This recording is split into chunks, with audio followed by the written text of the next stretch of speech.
गई वो बच्चों की पढ़ने वाली माँ की डांट? कहाँ गया खेलते बच्चों के बालों का वो पसीना? अब बच्चे क्यों नहीं जुटाते हैं गेंद के लिए पैसे? बच्चों के पैरों में अब धूल क्यों नहीं लगती है? संसद में उठी ऐसी बात, याद आ जाएगा बचपन।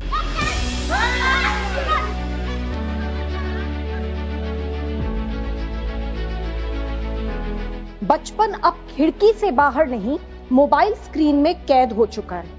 ये सवाल आज के समय में हर उस व्यक्ति के मन में उठते होंगे जो बचपन की उन अनमोल यादों को याद करता है, जब गली मोहल्ले में दोस्तों के साथ खेलना, पसीने से तरबतर होना और माँ की डांट खाना जीवन का एक अहम हिस्सा हुआ करता था।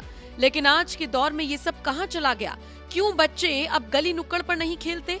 क्यों उन्हें गेंद खरीदने के लिए पैसे जुटाने की जरूरत नहीं पड़ती? इन सवालों का जवाब देश की संसद में उस वक्त मिला जब आम आदमी पार्टी की सांसद स्वाति मालीवाल ने बच्चों के लिए आवाज उठाई। सर, दिल्ली हो या देश का कोई और शहर, बचपन सिमट रहा है। कभी जिन गलियों में एक और ओवर की गुहार लगती थी, आज वहां सन्नाटा पसरा है। मैदानों की जगह मॉल्स ने ले ली है और पार्क अब पार्किंग बन चुके हैं। जहां पहले बच्चे दोस्तों के साथ मिलकर चंद रुपए जोड़कर एक गेंद खरीदते थे, अब वे अंगूठे से स्क्रीन पर वर्चुअल क्रिकेट खेलते हैं। ना धूप लगती है, ना मिट्टी की खुशबू आती है। बचपन अब खिड़की से बाहर नहीं, मोबाइल स्क्रीन में कैद हो चुका है। बात यहीं खत्म नहीं होती। डिजिटल दौर में पलकर बड़े हो रहे बच्चों के स्वास्थ्य पर इसका कितना गहरा असर पड़ रहा है, ये इसी बात से समझ सकते हैं कि एम्स की एक रिपोर्ट बताती है कि 19 साल के बच्चों में मोटापा और डिप्रेशन तेजी से बढ़ रहा है, जिसकी सबसे बड़ी वजह बढ़ती स्क्रीन टाइम और घटती फिजिकल एक्टिविटीज है। एम्स की एक रिपोर्ट बताती है कि भारत में 5 से 19 वर्ष के बच्चों में मोटापे की दर पिछले 10 वर्षों में 2 गुना हो चुकी है। WHO के अनुसार हर 5 में से 1 बच्चा मानसिक तनाव या डिप्रेशन से जूझ रहा है। इसका सीधा संबंध बढ़ते स्क्रीन टाइम और घटती फिजिकल एक्टिविटी से है। कभी शाम की भागदौड़, माँ की वो डांट, बालों में पसीना और पैरों में धूल, ये ही बच्चों का असली शारीरिक और मानसिक स्वास्थ्य होता था। पर अब ऐसा नहीं है।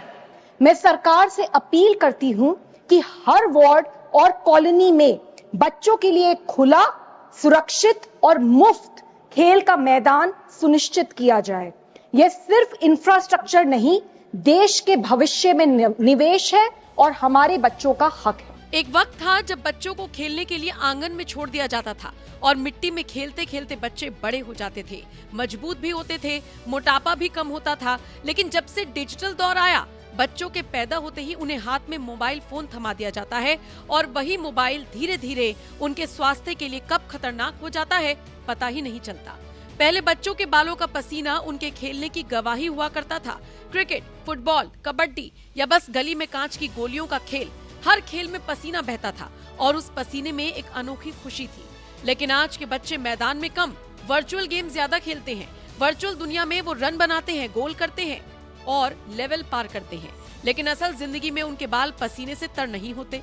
क्यों? क्योंकि अब खेल का मतलब बदल गया। पहले खेलना एक सामाजिक गतिविधि थी, जहां दोस्ती, टीम वर्क और प्रतिस्पर्धा सीखी जाती थी। लेकिन अब खेल एकांत में, स्क्रीन के सामने और अकेले ही खेल लिया जाता है।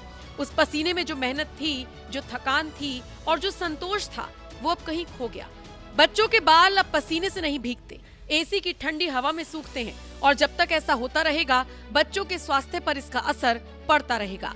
हालांकि एक सच ये भी है कि अब वो पुराने दिन तो लौटने आसान नहीं, लेकिन हम बच्चों को बाहर जरूर ले जा सकते हैं, उन्हें खेलने के लिए प्रोत्साहित जरूर कर सकते हैं और उन्हें ये भी सिखा सकते हैं कि असल जिंदगी में मेहनत और पसीना ही असली जीत है।